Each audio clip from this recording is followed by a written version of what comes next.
큰 불을 일구려면 결국 버블에 끝까지 동참을 해야 되는데 네, 파티가 열릴 것이다라고 하는데 누구도 이걸 막아줄 수 없을 것이다라는 그런 두려움.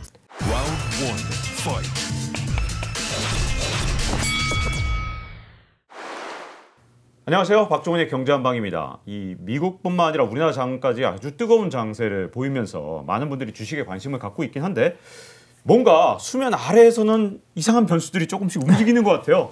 이럴 때는 한 발 앞서 경제를 내다보고 거시경제를 조망할 수 있는 분, 그런 분을 꼭 모셔야겠다 해서 오건영 신한은행 IPS 본부의 부부장님 모셨습니다. 안녕하세요. 안녕하십니까. 네. 저번에 썸네일 만들 때 네. 금융천재 오건영 부부장 이렇게 이게 오해가 너무 많으신 것 같아요. 실망하실 것 같습니다. 네. 정말 제가 봐도 어떻게 이렇게까지 아시는 분이 있나. 그리고 네, 수면 안에 있는 그런 신호들도 미리 이렇게 좀 보시잖아요. 지금 주식시장이 아주 뜨거울수록 네. 이럴 때 좀 더 냉철하게 좀 현재 상황을 좀 봐야 될 것 같은데 버블이라고 생각하는 분들도 많지만 이 상황 즐겨도 되는 건지 어떻게 보십니까? 그러니까 이제 저도 사실 궁금한 소재인 것 같습니다. 네. 실망하실 것 같긴 한데요.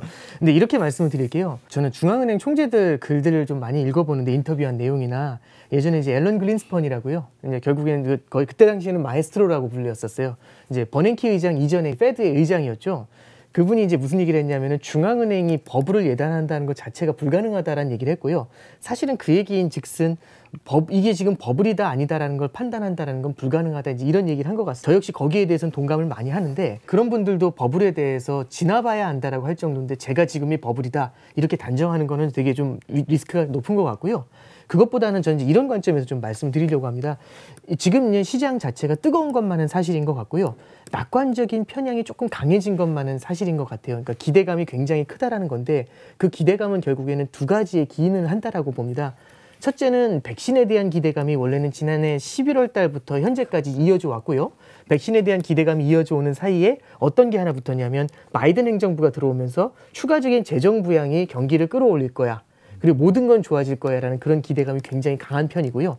또 하나는 일반적으로 경기가 좋아지게 되면 사람들이 돈을 빌려서 투자를 합니다. 투자를 한다는 얘기는 돈을 빌리니까 자금에 대한 수요가 늘어나잖아요. 그럼 보통 금리가 올라가게 되거든요. 시중에 있는 자금 너도 나도 빌려서 투자를 하다 보니까 그렇죠. 보통 경기가 좋아지는데 금리가 뛰어가지고 이 경기의 성장을 갖다가 제어해주는 역할을 보통 하는데 금리가 올라올 거라는 기대감 자체가 없어졌습니다. 없어졌다는 표현은 좀 과할 수 있는데 중앙은행이 금리가 올라올 걸 막을 거다라는 기대감까지 같이 작용을 하니까 시장에서는 이런 거죠. 걱정이 없구나라는 생각.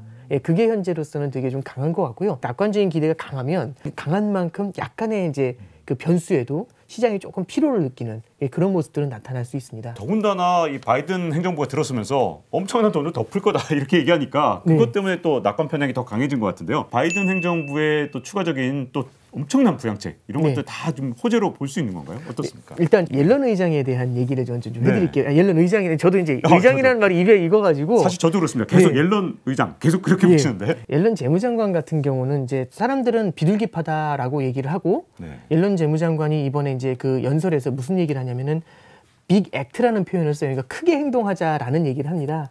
그걸 보면서 이제 드디어 환호성에 나오면서 이제 파티가 열릴 것이다라고 하는데 옐런 재무장관 같은 경우는 무조건적으로 돈을 뿌리는 그런 경기 부양책에 찬성하는 그런 스타일은 아니에요. 17년도, 18년도에 보면 어떤 일이 일어나냐면 트럼프 행정부에서 법인세 감세를 하는 것에 대해서 굉장히 많은 제동을 걸려고 했었고요. 거기에 이제 엄연히 반대한다. 그리고 그때 당시 했던 얘기가 뭐냐면 경기가 좋을 때는 일반적으로 재정 흑자를 쌓아놔가지고 경기가 둔화될 때 이 재정 흑자를 써야 되잖아요. 그게 아니라 경기가 좋은데도 법인세 감세를 해가지고 계속해서 재정 적자를 오히려 쌓게 되는 거에 대해서는 좀 이렇게 반대한다. 이런 얘기를 좀 많이 했고요. 두 번째는 빈부격차에 대한 얘기를 좀 많이 합니다. 빈부격차에 대한 얘기는 어떤 의미로 해석이 되냐면 여러 가지 의미가 있을 수 있지만 자산 가격의 상승이라는 거는 자산이 있는 분들한테는 굉장히 좋은 얘기지만 자산이 없는 분들한테는 빈부격차를 크게 만드는 요인이 있는 거죠. 이런 점들을 좀 강조했었다라는 걸 보면은 옐런 재무장관이 마구잡이로 돈을 풀어가지고 경기를 부양하는 그런 스타일은 아닙니다. 다만 지금 시장에서는 그 빅 액트라는 얘기 그걸 보면서 와 굉장히 비둘기다라고 얘기를 하고 있는데 저는 그 배경을 조금 볼 필요가 있다라고 생각을 해요. 정확하게 어떤 표현을 쓰고 있냐면은 옐런 재무장관 같은 경우는 지금이 코로나 사태 상황이라는 걸 얘기를 하고 있고요. 지금처럼 경기가 매우 안 좋은 상황에서는 그리고 금리가 낮기 때문에 이자에 대한 부담이 없는 상황에서는 지금 같은 상황에서 크게 행동하지 않으면 안 된다. 그러니까 지금과 같은 특수 상황에서도 크게 행동하자라는 표현을 쓰고 있는 거죠. 그리고 언제까지 그렇게 얘기하냐면은 결국에는 실물 경제가 좋아질 때까지 이렇게 행동하자라고 얘기를 하는 겁니다. 자, 그러면 여기서 정리할 수 있는 거는 옐런 재무장관은 계속해서 영원히 돈을 풀까? 그게 아니고요. 실물 경제가 좋아질 때는 언제든지 스톱을 할 수 있는 그런 능력이 있는 사람이다라는 점을 좀 우리가 볼 필요는 있는 것 같아요. 다만 현재까지 나와 있는 이 스탠스만으로는 시장이 환호하는 거, 거기에 대해서는 저도 공감을 하고 그게 기대감을 더욱더 크게 불지피고 있다. 이런 점들은 좀 볼 필요가 있습니다. 자, 여기에다가 1인당 1,400달러를 더 꽂아주는 진짜 엄청난 1조 9천억 달러 규모의 부양책까지 얘기가 나오니까 야, 그러면 뭐 지금도 이미 주가가 올라 있는 상태에서 여기다 부양책을 더해서 돈을 더 풀어? 그럼 더 올라가는 거 아니야? 이렇게 낙관적으로 보시는 분들 괜찮은 걸까요? 사실은 주가를 올리기 위해서 경기 부양을 하지는 않고요. 실물 경기를 지원을 해주기 위해서 경기 부양을 한다라고 생각을 합니다. 그리고 그게 팩트고요. 근데 다만 이제 이런 거죠. 실물 경기 부양을 위해 가지고 돈을 풀어줬는데 그 돈이 과연 지금 코로나로 인해서 타격을 받은 어려운 서민 경제 쪽으로 그대로 지원이 흘러 들어가느냐? 아니면 그 돈이 주식시장으로 흘러 들어가가지고 자산 가격을 더 올리느냐, 이제 이거는 분명히 이슈가 될 것 같아요. 근데 이제 제가 좀 주목하고 있는 거는 계속해서 자산 가격이 마구잡이로 올라간다라고 한다면은 모든 사람들이 어떤 생각을 하냐면 노동의 가치에 대해서 조금 다소 낮게 평가하는 그런 일이 벌어질 수 있죠. 참고로 하나 말씀드리면 일본의 버블 붕괴 당시 일본 경제가 되게 어려웠던 이유 중에 하나가 80년대 중반에 플라자 합의를 하면서 엔화가 초강세로 돌았거든요. 그럼 일본 수출 기업들 입장에서는 수출이 안 되니까 되게 힘들어요. 그런 상태에서 경기 부양을 위해서 금리를 낮추고 돈을 뿌리니까 일본의 부동산 가격이 막 뛰기 시작을 합니다. 그럼 수출 기업들 입장에서는 이런 고민을 하는 거죠. 아, 그러면 지금 경제도 어려운데 열심히 수출을 위해 가지고 설비 투자를 늘리고 고용을 창출하는 게 좋을까? 아니면 우리도 부동산을 사는 게 좋을까? 이걸 한다면 후자가 훨씬 더 쉬워 보이면서도 편안해 보이죠. 자, 그래서 그때 당시에 기업들도 부동산 투자에 열풍을 불어왔던 이제 그런 기억이 있습니다. 재정 부양을 한다는 얘기는 결국은 실물 경제를 지원하기 위해 진행을 하는 겁니다. 근데 만약에 너무 자산 가격이 오를 거라는 기대감이 너무 커지잖아요. 그럼 어떤 일이 벌어지냐면 결국엔 뿌리는 돈이 전부 다 주식시장으로 흘러들어올 수 있겠죠.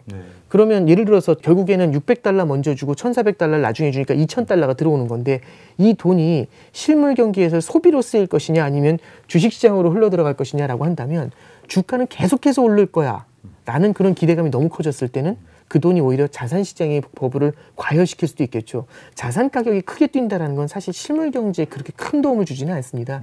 빈부격차를 늘리게 되고 문제를 발생시키게 되죠. 그래서 저는 좀 이런 생각을 합니다. 지금은 자산 가격하고 실물 경제하고 이렇게 그 차이가 벌어진 거지 않습니까? 이번에 재정부양책은 실물 경기를 끌어올려 가지고 자산 가격과의 괴리를 줄이기 위해서 들어온 건데 이 경기부양책이 오히려 실물 경제 쪽이 아니라 자산 가격 쪽으로 흘러가게 되면 이 괴리가 더 벌어져 버리는 문제가 생길 수가 있죠. 그래서 저는 이제 이번 재정부양책이 과연 어떤 영향을 줄 것인지를 조금 좀 눈여겨봐야 된다라고 생각합니다. 이게 실제로 소비로 이어지게 될지 그리고 타격을 받은 그런 서민 경제에 큰 도움을 주는지 아니면 자산 가격을 끌어올리게 될지 만약에 이 괴리가 커지게 된다면 시간이 가면 갈수록 이 괴리가 계속해서 벌어질 거라는 생각밖에 안 들게 되면 나중에는 이제 자산 시장에서는 변동성이 높아지는 문제가 생길 수 있거든요. 그걸 좀 생각해 볼 필요가 있을 것 같습니다. 자, 여기서 또 궁금해지는 게 이제 실물 경제를 이제 K자 회복이라 그러니까 그렇습니다. 실물 경제 쪽으로 어쨌든 이번 재정 부양책으로 어떻게든 좀 회복시키려고 그러는 것 같은데 만약에 말씀하신 대로 소비 쪽으로 가게 되면 이게 또 많은 분들이 최근 들어서 걱정하기 시작한 인플레이션. 야, 이거 사람들한테 개인들한테 이렇게 많은 돈을 주면 그러지 않아도 지금 미국 사람들이 돈만 생기면 저축하고 있는데 이 돈 갖고 여기에 저축할 돈 더 생겼다가 혹시라도 코로나19가 조금 잦아들면 그때 돈 막 쓰기 시작하면서 막 화폐 유통 속도도 빨라지고 물가 오르는 거 아니야? 이런 걱정을 하신 분들이 있는데 인플레이션에 대해서는 어떻게 보십니까? 그러니까 저도 일단 인플레이션에 대해서 좀 생각을 할 때 참 어려운 질문 중에 하나고요. 이게 사실은 누구도 이걸 맞춘다라는 것 자체가 불가능할 겁니다. 다만 이렇게 말씀 좀 드려볼게요. 지금 현재 시장에서 생각하는 인플레이션, 누구나 다 공감하는 인플레이션 중에 어떤 게 있냐면 기저효과라는 게 있습니다. 지난해 대비 올해를 보는 게 기저효과거든요. 그러니까 물가라는 거는 특정 기간 대비 얼마나 올랐어 이걸 봐야 되기 때문에 작년 이맘때 대비해서 지금 물가가 몇 프로 올랐어 이걸 보는 게 키입니다. 그러면 예를 들어서 올해 3, 4월만 되면 어떤 일이 벌어지게 되냐면 올해 3, 4월이 되면은 비교가 되는 지난해 3, 4월이 되죠. 코로나 사태 때문에 주가도 폭락을 했고 유가도 폭락을 했던 때입니다. 그러면 그때 당시에 유가는 진짜 바닥이었거든요. 마이너스까지 내려간 적이 있습니다. 유가 선물에서는. 근데 그때 당시 마이너스 40불인데 지금 유가가 한 50불 정도 유지가 돼요. 그럼 원유 가격 사이드에서 에너지 가격 사이드에서의 물가 상승 요인을 만들 수가 있고요. 두 번째는 작년 3, 4월에는 경기가 너무 안 좋다 보니까 금융시장이 흔들리니까 안전자산인 달러 쪽으로 자금이 쏠리게 됩니다. 그러면 달러 강세가 나오게 되는데 달러 강세는 수입 물가를 낮추면서 물가 하락 압력으로 작용을 하게 돼요. 그럼 작년에는 달러가 초강세였기 때문에 물가 하락 압력이 컸는데 지금 현재 보면 달러 약세 얘기가 솔솔 나오지 않습니까? 그렇죠. 그러면 올해 3, 4월이 되면은 지난해 대비 수입 물가 측면에서도 물가가 오를 수 있다라는 생각이 들 수 있습니다. 그러면 일단 딱 그거죠. 에너지 가격 오르고 수입 물가 오르고 말씀해 주셨던 것처럼 백신 효과 같은 걸로 소비가 폭발을 하고 이렇게 되면은 물가가 오르지 않을까라는 데 대해서 상당히 많은 컨센서스가 생기고요. 지금 기대 인플레이션이라는 이런 지표들이 있는데 그런 게 올라가는 이유도 여기에 있습니다. 인플레이션에 대해서 논할 때 너무 광범위하게 논하다 보니까 물가라고 하면 모두 다 똑같은 단일자를 얘기하는 것처럼 굉장히 다른 물가들이 존재를 하는 것 같아요. 지금 말씀드린 물가 같은 경우는 통계적인 물가고 그리고 어떻게 보면 단기로 보는 물가지 않습니까? 얘네들은 충분히 오를 수는 있다라고 생각을 합니다. 근데 문제는 우리가 집중해야 되는 물가는 페드가 보면서 깜짝 놀라서 금리를 올리는 물가가 더 중요한 거잖아요. 거기에 많은 자산 시장이 흔들리니까요. 그렇죠. 그게 이제 가장 키포인트가 되는 건데 파월 의장도 무슨 얘기를 하냐면 실제로 단기적으로 물가가 올라오는 거에 대해서는 별도의 대응책이 있다라는 얘기를 하고요. 이렇게 단기적으로 물가가 오르는 거에 대해서 우리의 통화정책 완화 기조를 바꿀 필요는 없다. 이런 얘기를 합니다. 그리고 금리, 이제 제로 금리는 상당 기간 유지가 되기 때문에 금리 인상에 대해서 단기로 걱정할 필요가 없다는 얘기가 1번이었고 두 번째는 금리 인상 말고도 테이퍼링이라고 해가지고 지금 양적 완화로 국채를 사주는 게 있거든요. 그거를 줄일 것도 상당 기간을 두고서 생각하겠다. 이제 이렇게 표현을 한 바 있습니다. 그러니까 단순히 에너지 가격이 좀 뛰고 그런 다음에 달러 가치가 하락했다고 해서 이렇게 해서 나오는 물가 쪽의 압력만으로 마구 금리를 올리거나 마구 테이퍼링에 들어가거나 그럴 가능성은 현재로서는 좀 낮아 보여요. 네. 이거는 어디까지나 이런 거죠. 유가가 올랐다고 해서 금리를 올립니다. 근데 다음 날 보니까 유가가 하락을 하는 거죠. 그럼 바로 금리 따라 내리냐? 이럴 수는 없는 거거든요. 그러니까 통화정책이라는 건 상당한 시차가 존재하고 굉장히 큰 항공모함을 움직이는 것처럼 운용을 해야 됩니다. 네. 그렇기 때문에 단기적인 자산 가격의 상승 하락으로 인해서 금융시장에서의 가격 상승 하락으로 인해서 만들어지는 일시적인 인플레이션 여기에 대해서는 크게 반응하지는 않고요. 중장기적으로 작용할 수 있는 그런 지속 가능한 인플레이션에 대해서 페드는 좀 반응하려는 그런 모습을 보일 겁니다. 자, 그러면 정리해 보자면 네. 일단 에너지 가격 올라서 인플레이션 그거 별거 아니야? 네. 달러 약세 그것도 뭐 큰 문제 아니야? 네. 근데 지속적으로 바꿀 수 있는 것 그게 무엇이냐가 네. 앞으로 자산 가격 특히 주가에 영향을 엄청나게 미칠 텐데 그게 뭐냐가 이제 문제가 되겠네요. 지속 가능한 인플레이션에 대해서는 페드도 얘기를 하고 있는 바가 있는데 결국에는 고용입니다. 임금이라는 건 한 번 올라오면 좀처럼 내려가지 않거든요. 네. 그래서 임금이 상승하게 돼서 임금 상승발로 인플레이션이 온다. 그러니까 임금이 오르면 소득이 늘어나니까 소비가 늘겠죠. 소비가 늘면은 당연히 수요가 늘어나니까 물가가 오르겠죠. 이렇게 해서 나타나는 인플레이션에 대해서는요. 페드가 임금이 올랐기 때문에 다음 달에 임금 떨어질 거잖아요. 이렇게 얘기하는 사람은 없습니다. 유가는 다음 달에 떨어질 수 있지만 모르는 거죠. 근데 임금이라는 건 한 번 오르면 좀처럼 내려가지 않는 경향이 있기 때문에 이게 올라가지고 막 물가 쪽에 상승 압력이 나타나게 되면은 페드는 긴장을 하게 되고요. 그래서 페드가 고용 지표를 굉장히 눈여겨 보고 있는 겁니다. 참고로 그러면은 지금의 고용 지표는 어떻게 나오냐면은 실업률이 여전히 낮지가 않아요. 네, 아주 크게 물론 작년보단 내려왔지만 여전히 실업률이 높은 편이고요. 네. 신규 실업수당 청구 건수가 작년도 12월 그리고 올해 1월 다시 높아지기 시작을 했어요. 네. 그래서 이제 이런 것들을 보면은 그리고 이제 연구 실업자죠. 연구 실업자도 한 350만 개 정도 일자리가 연구 실업으로 남아 있습니다. 이런 것들을 보면은 임금 인상발 인플레이션에 대한 가능성이 굉장히 높다. 이렇게 보기에는 조금은 어려울 것 같아요. 그러면 임금 인상발 지속 가능한 인플레이션의 가능성이 크지는 않기 때문에 기준금리 인상에 대해서는 굉장히 신중할 거라고 보고요. 테이퍼링에 대해서도 마찬가지로 고민을 좀 많이 하게 되지 않을까 그렇게 생각을 합니다. 네, 최근에 이 통계를 보면 저임금 네. 근로자들이 일자리를 잃게 되다 보니까 이 통계적 착시 현상으로 평균 임금은 조금 올랐던 걸로 나왔던 것들인데 그런 것들은 뭐 어쨌든 인플레이션에 영향을 주진 않겠네요. 결국에는 그런 쪽에서의 임금 상승 압력이 있는 것은 분명합니다만 예를 들어서 최저임금을 전체적으로 인상을 한다. 이런 것들이 실제로 시차를 두고 두고서 실물 경제에서 소비 폭발로 이어지는 경우에 이때 이제 물가로 반응을 하는 거고요.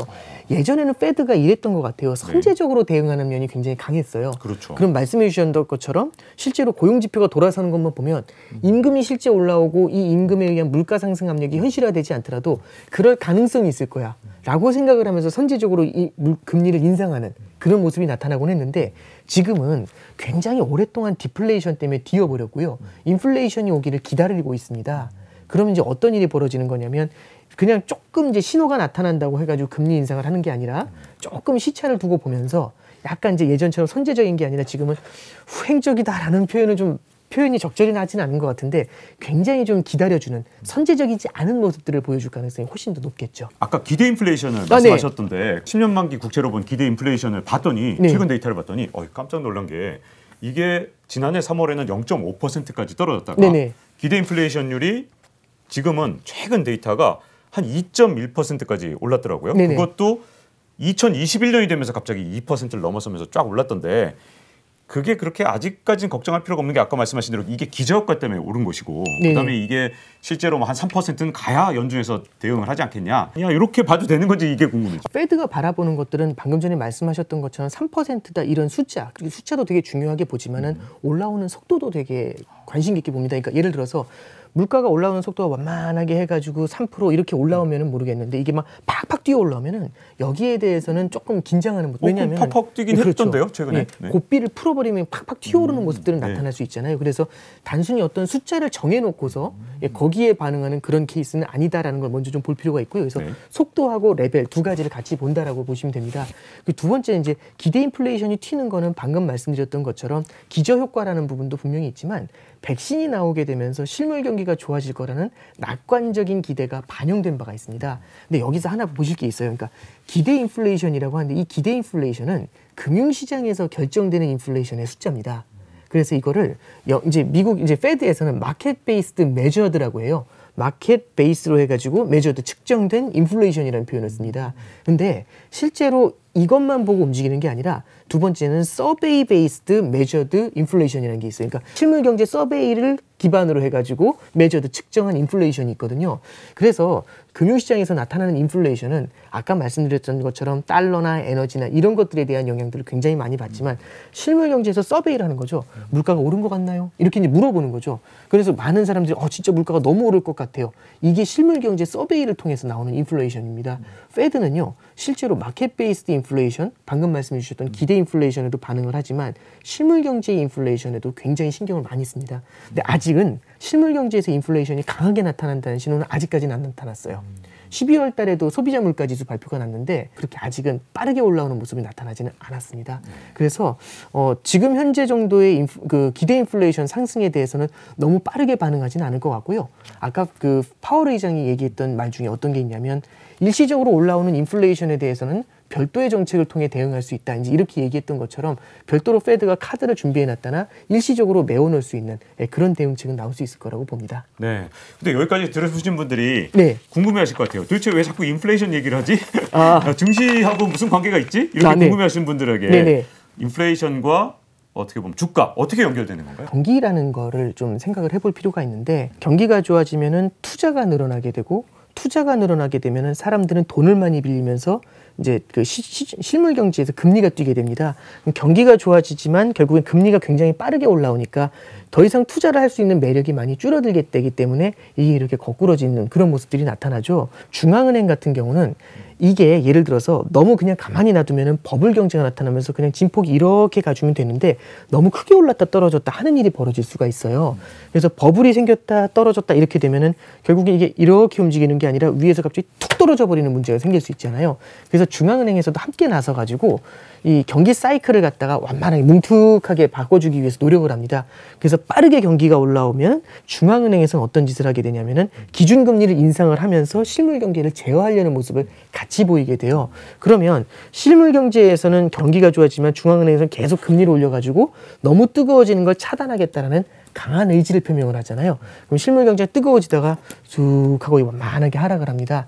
하락을 하게 되면은 다들 경제 주체들이 다 쫄아가지고 아유 더 이상 투자하면 안 돼 이렇게 꽂히겠죠. 근데 밑에서 금리 인하를 하면서 이게 부양을 해주죠. 그러니까 중앙은행이 하는 역할은 경기 사이클이 완만하게 완만한 성장을 이어갈 수 있도록 그런 역할을 많이 해줍니다. 그러다 보니까 중앙은행에 대해서 갖고 있는 이미지라는 게 이거죠. 아 이게 경기가 뜨거워질 것 같으면 저쪽에서 예전에 보니까 반드시 때렸었는데 사람은 이제 누구나 다 자기가 겪어왔던 과거를 다 기억을 하잖아요. 저쪽은 이 정도 올라오면 보통 때릴 것 같은데 이런 두려움이 보이니까 그러면 중앙은행이 보면서 때릴 수 있는 지표가 뭐냐면 인플레이션이거든요. 그래서 주 뜨겁게 올라가니까 뒤를 보면서 혹시나 이러면서 계속 이렇게 신경을 쓰는 겁니다. 그러다 보니까 이게 인플레이션이 지금 이렇게 화두에 오르고 있다. 이렇게 해석을 할 수 있겠죠. 네. 자 그리고 많은 분들이 꿈꾸는 게 그거잖아요.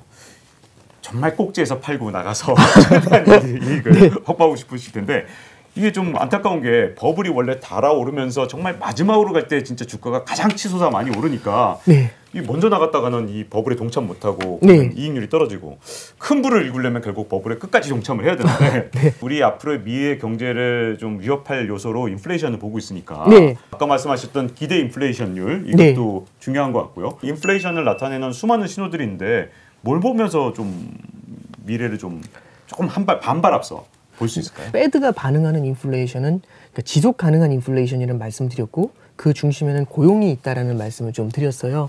그러면 제일 처음 보실 수 있는 거는 고용과 연계되어 있는 지표들을 보시면 되는데 지난해 11월, 12월 달부터 조금 무너지기 시작을 했었던 미국의 고용 지표 이게 1번이 될 겁니다. 아, 고용 지표가 중요하군요. 네, 그렇습니다. 네. 그다음에 두 번째는 이게 월간으로 고용 지표도 나오지만 주간 단위로 신규 실업수당 청구 건수라는 게 나오는데 요즘은 저는 요건 좀 많이 눈여겨보고 있어요. 이거의 추세를 좀 보고 있습니다. 실업수당을 많이 청구할수록 경제가 안 좋은 거잖아요. 청구 건수가 작년에 3, 4월에 많이 높아졌다가 쭉 내려와가지고 지금 이제 뭐 60만 건 이렇게 내려왔다가 다시 이게 튀기 시작을 했어요. 그리고 또 하나 이제 그래서 이제 그 신규 실업수당 청구 건수가 많다라는 거는 아직은 고용 쪽에서의 임금 상승 압력이 높지는 않구나. 네. 요걸 하나 좀 보실 필요가 있고요. 이제 마지막으로 좀 이제 눈여겨 보셔야 될 것 중에 하나가 연구 실업입니다.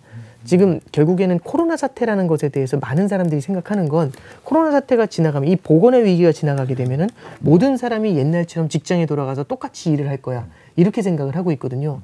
근데 문제는 코로나 사태가 예상보다는 오래 이어진 게 사실이지 않습니까? 작년 2, 3월에 이 코로나 사태가 1년 이상 이어질 거야. 이렇게 말하는 분들은 그렇게 많지는 않았던 것 같아요.